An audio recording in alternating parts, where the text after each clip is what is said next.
Save किया था ना? मैं सिर्फ इसलिए गया था क्योंकि उसने मुझे कॉल किया, that's it. But listen तो. Save it for someone else. जिंदगी में सेव करना जरूरी है, मगर जब बात पैसों की हो, सिर्फ सेविंग से काम नहीं चलेगा। इक्विटी म्यूचुअल फंड्स में इन्वेस्ट कीजिए और अपने सेविंग्स को आगे बढ़ने का मौका दीजिए। Mutual fund investments are subject to market risks. Read all scheme-related documents carefully. Election season is broken out now, and this will not be put down, this will not be subdued for another year. So this is the year of election season until a new government is sworn in India in late May next year. Full-fledged election season. Karnataka is just the beginning. Now, this election season, as the election season begins, you also begin to look at the broader political trends. So what will be the big issues that will emerge? So we can say with a fair bit of confidence that one of the issues that will emerge now, because we have seen that the BJP's strongest strategy in elections, or the strongest ploy, is polarization, right? So one of those will now be Uniform Civil Code. Now, what is Uniform Civil Code? And Uniform Civil Code basically applies to personal laws, marriage, divorce, age of marriage, method of marriage, method of divorce, how many people can you marry, so on and so forth. So already the BJP government has, by law and also with Supreme Court intervening as well, has set aside the triple talaq. You want to call it privilege, you can call it privilege, but the triple talaq exception, I don't call it privilege, I call it the triple talaq exception that the Muslim community had. That's been taken away. Triple talaq has become unconstitutional and illegal now. So that is out of the way. But there are other things, and you can see a beginning made, and the beginning has been made by Himanta Biswa Sarma, who's the rising star of the BJP. Many would think he's the risen star of the BJP, but if there's going to be competition among 3 or 4 people between their late 40s and early 50s, post Narendra Modi, he's going to be one of the candidates. So he is, in my book, a rising star of the BJP. So he has made the first move. So the first move that he made, a very prominent move, was to move on child marriage. So his government and his police moved into the lives of many couples where it looked like one of the two spouses was underage when they got married. Almost always, the woman was underage when she got married. And that is when they arrested the men. In some cases, women were pregnant. In some cases, they were even children. And that caused quite a bit of commotion. But you know what? Because it caused commotion, because it caused a controversy, it hit the headlines, the purpose was served. The second thing that's happened now, again it's coming out of Assam, that is the movement against polygamy. That is one man having more than one wife. So once again, Himanta Biswa Sarma has made the first move for the BJP, and these are straws in the wind. So you know that now the movement is going to be in this direction. Now, many of these things are quite politically correct. So it's very difficult even for the liberal community to oppose these on principle. So liberal community, if they oppose these on principle, will get caught as they got caught, say, on the hijab issue. Because if you ask any of the liberal critics of Narendra Modi that do you like hijab, do you think women should be covered? The answer in principle or philosophically will be no.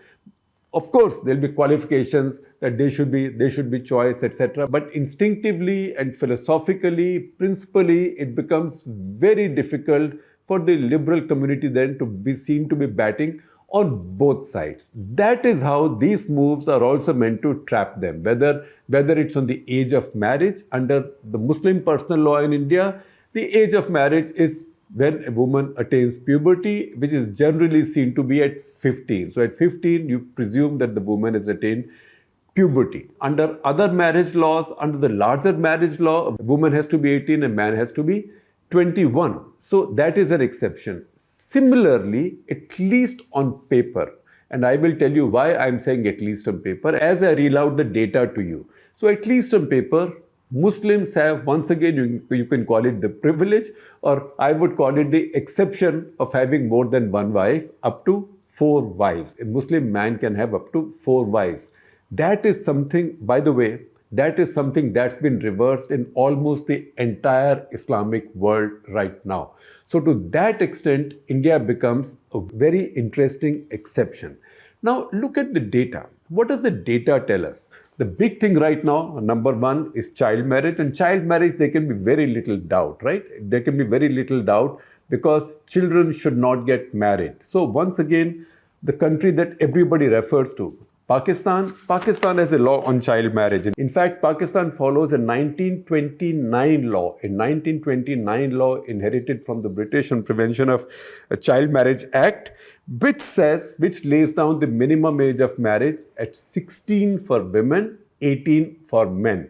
This is below the age laid down in India, but it's still 16 and 18. It is not less than 16. And if they find out marriage of a child younger than 16, a woman younger than 16, this can yield to penal action and punishment, although they do not annul the marriage because that is seen to be unfair to the boy or the girl. So the marriage can continue, but there is a fine and there is a severe punishment. So this is barred under the law. In India, it is 15 by tradition and by understanding. So the larger Indian law, the umbrella Indian law, 18 for women, 21 for men, does not apply to Muslims. So that is one exception. The other exception on which we now see a lot of action right now, and that's been the big talking point also among the critics of the Muslim community or those on the side of the BJP, RSS, etc. That is polygamy. And that's how slogans like Hum Panch, Humare 25 comes in. Now, that slogan has been used by almost every prominent BJP leader, including the Prime Minister when he was in Gujarat. You know what Hum Panch, Humare 25 means? Which means it's me, the husband, 4 wives, and between my 4 wives, I will produce 25 kids. So once again, the stereotype is that Muslims produce a lot of babies. So in the process, Muslims are going to outnumber Hindus in the course of time. Now, we've seen population data. Unfortunately, the 2021 census did not take place.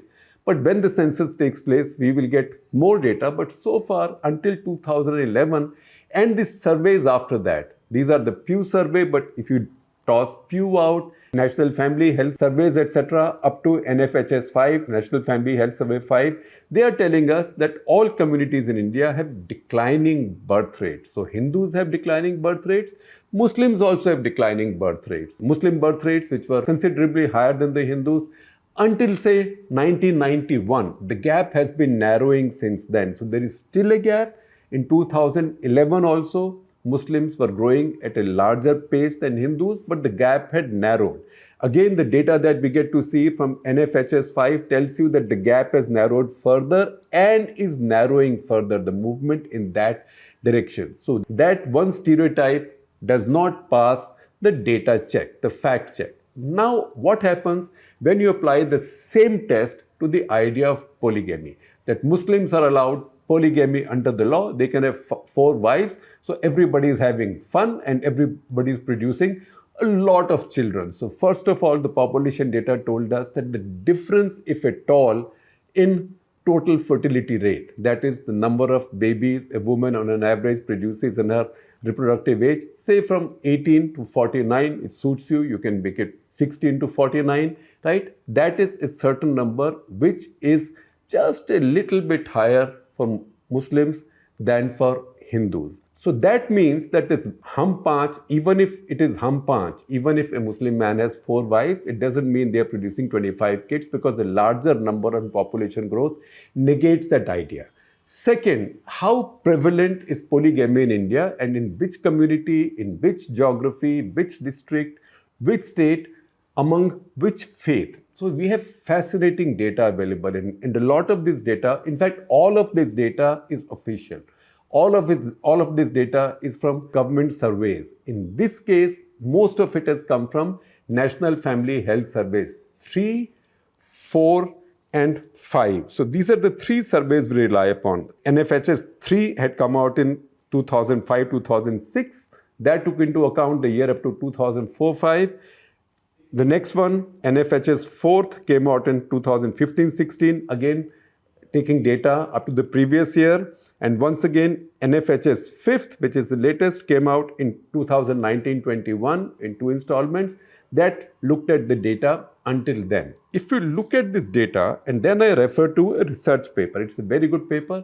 I'm sharing the full paper with you. It's a very short paper. It's a paper published by Indian Institute of Population Sciences, located in Deonar in Mumbai. And that paper, written by Harihar Sahu, R. Nagarajan and Chetali Mondal, that gives us fantastic, terrific insight. So under NFHS, the question asked was simple. So NFHS surveyors, government surveyors, central government surveyors went asking women, married women, besides you, does your husband have any other wives?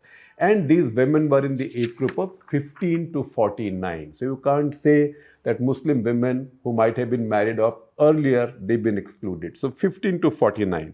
Now, what is the answer you got? So first of all, look at this graphic, and this is the graphic that tells you about the movement. That tells you where is our society moving on polygamy. So NFHS 3, the first survey, let us say the survey begins looking at all those.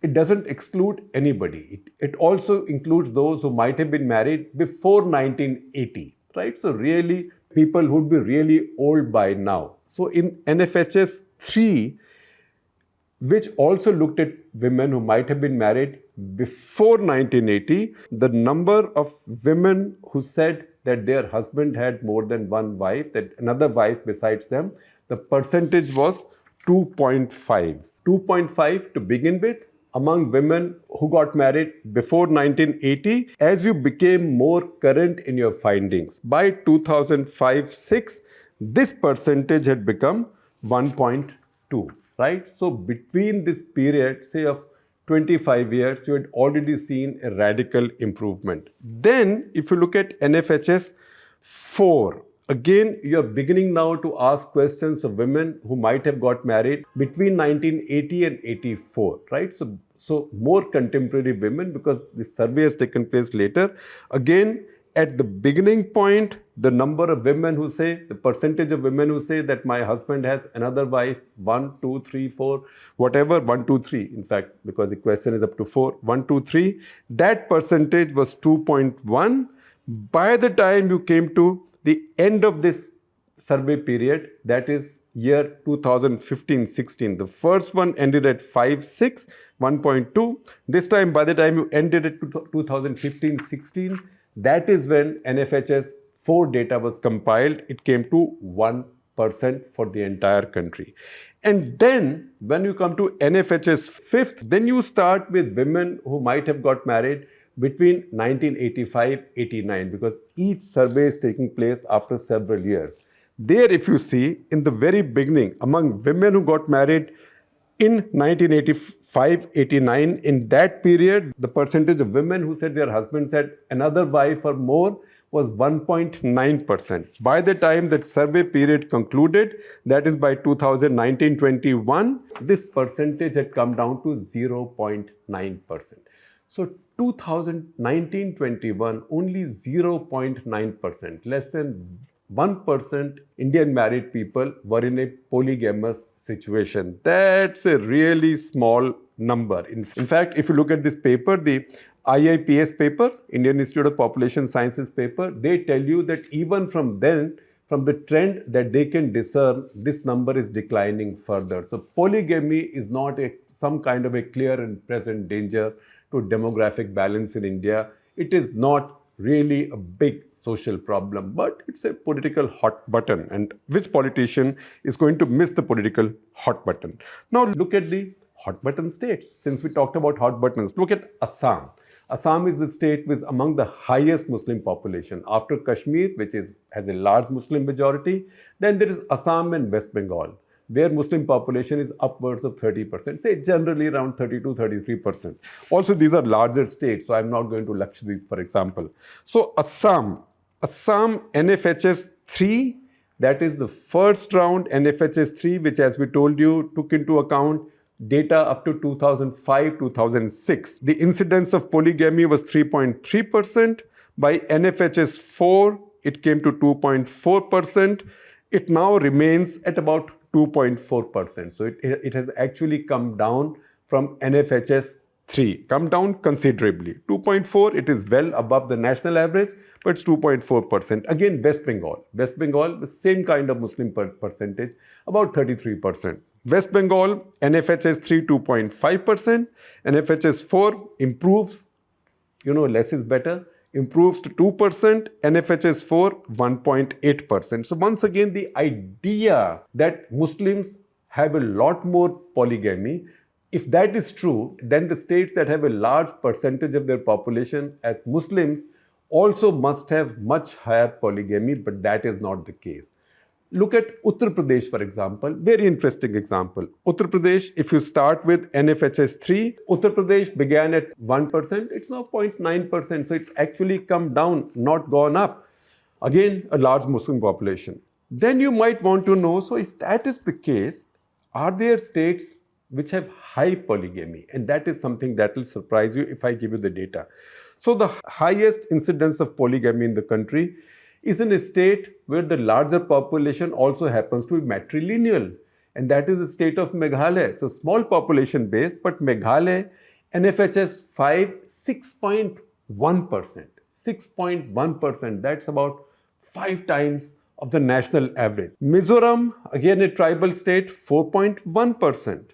Sikkim, tribal state, 3.9%. Arunachal is 3.7%. But even among these states, these are tribal states. In many of these tribes, polygamy is a custom. But these tribal states have also made improvements. Look at Arunachal, for example. NFHS 3, Arunachal is 6.9%. Today, Arunachal is 3.7%. So not every tribal state has made improvement. Sikkim has made improvement from 5.6 to 3.9. Some have deteriorated. In fact, Mizoram and Meghalaya have both deteriorated. But look at some states which have done spectacularly well on this matrix.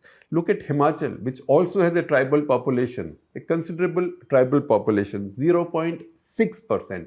Excellent. And then hold your breath. You linked polygamy with Islam, with the Muslim way of life.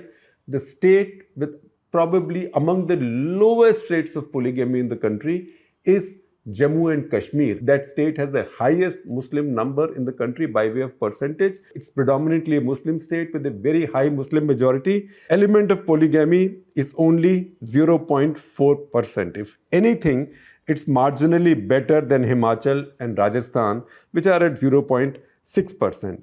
Yet again, you want to see a district-wise breakup.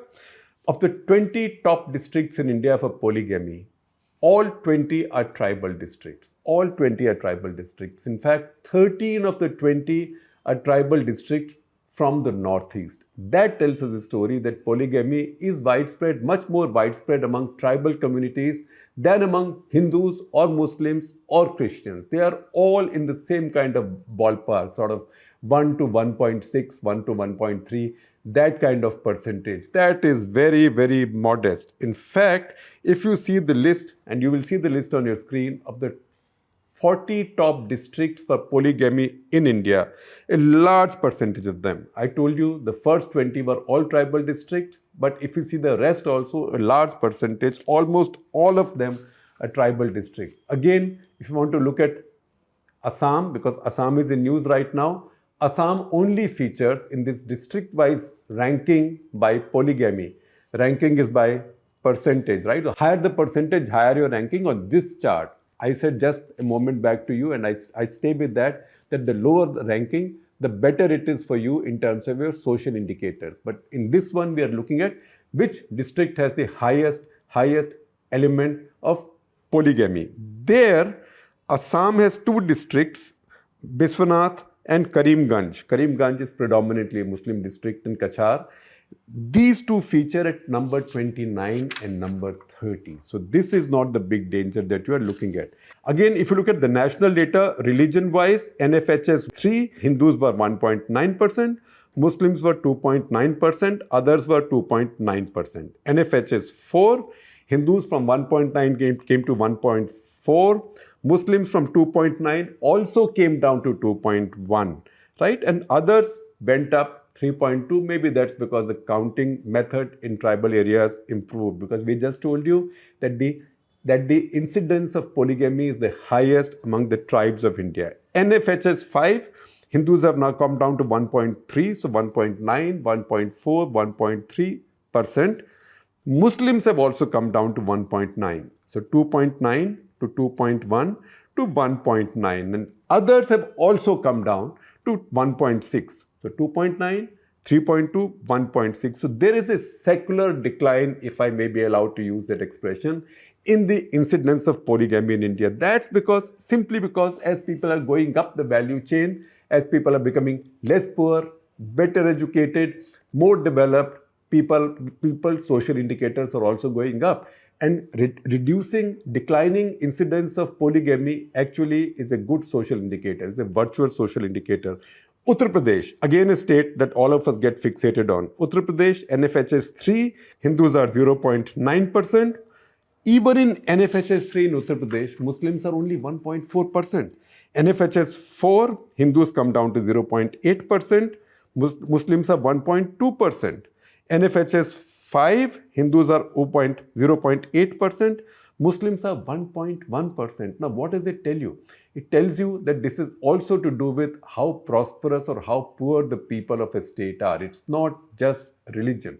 So Muslims in Uttar Pradesh have an even lower percentage of polygamy than they might have in other states. So the difference between Muslims and Hindus on polygamy in Uttar Pradesh, a very large state, is almost nothing, 0.8% to 1.1%. Now, this is survey among women who might have got married over the past 20, 30, 40 years, right? But what about the women who are married right now, existing married women? So NFHS 5 tells us among women who are married today, the highest percentage of women living in polygamous relationships highest number is among the tribals, scheduled tribes. That is 2.4%. Then Hindus, 1.3%.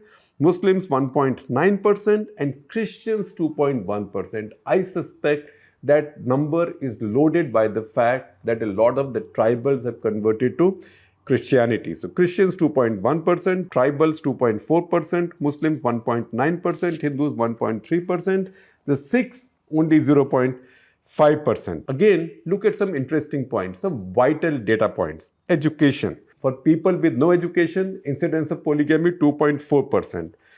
Primary education 2.1%. Secondary education 0.9%. Higher education 0.3%. Then cut it by wealth. Wealth among the poorest people 2.4%, same as for illiterate people. Poorer people 1.8%. Middle income people 1.5%. Richer people 0.9%.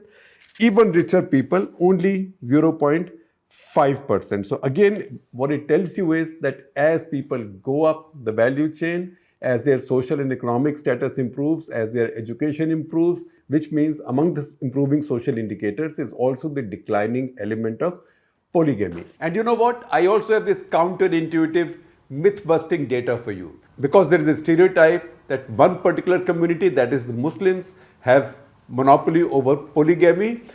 Look at the data for these states, and these are not small states, these are big states.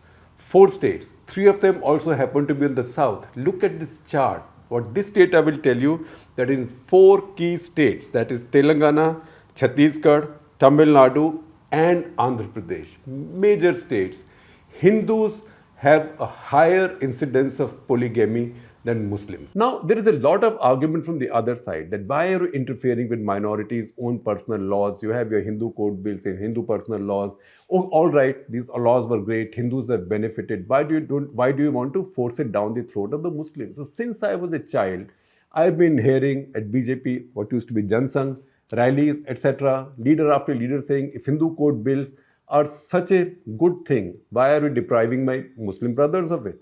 And if Hindu code bills are such a poison, why are you only feeding it to us Hindus? So that was a political argument, rhetorical argument, which has a lot of support. And then the secular liberal criticism is you must not mess with the minorities' own personal laws and rights, because that is interference in a minority's rights in a secular country. So first of all, I told you early on that most Muslim countries do not have polygamy. If you look at Pakistan, it's instructive that in 1961, Ayub Khan, who was a dictator of Pakistan, he passed a set of laws. Laws were called Muslim Family Laws Ordinance. It was an ordinance in 1961. And it still endures essentially, principally. So, polygamy, for example, to take a second wife, the husband had to take the existing wife's permission, go to an arbitration council, which went up to the district magistrate, and there had to be a notice issued, a fee paid, and then an assessment made that the existing wife was permitting this, and also that the man was capable of looking after another wife. So over time, it's become very, very difficult to have a second wife or a third wife in Pakistan. In fact, if at all, a lot of the richer elite people are doing it, but it's not commonplace. Second, on triple talaqs. Similarly, the same laws, the same ordinance that Ayub passed, Muslim Family Laws Ordinance, also made automatic triple talaq impossible. So before giving talaq, you had to issue a notice, go to an arbitration council. Hearings were held very much like your divorce courts, and if the arbitration council was convinced, after notices were issued, hearings were held, then at one point talaq or divorce was allowed. In both of these laws, polygamy and divorce, if you did something outside of these laws, that means if you took a second wife without going through this process, or if you divorced your wife through the triple talaq process, these are penal offenses, and you are sent to jail as well as given a fine. So that's the reason all personal laws should evolve with time. Our religions came into being many centuries ago, in some cases many millennia ago. So those laws, those rules have to change as our societies change. That's why, on principle, philosophically, the BJP right now has a very interesting and a very important, as a very strong case. The only thing that's unfortunate is that it has now become a politically divisive or polarizing issue.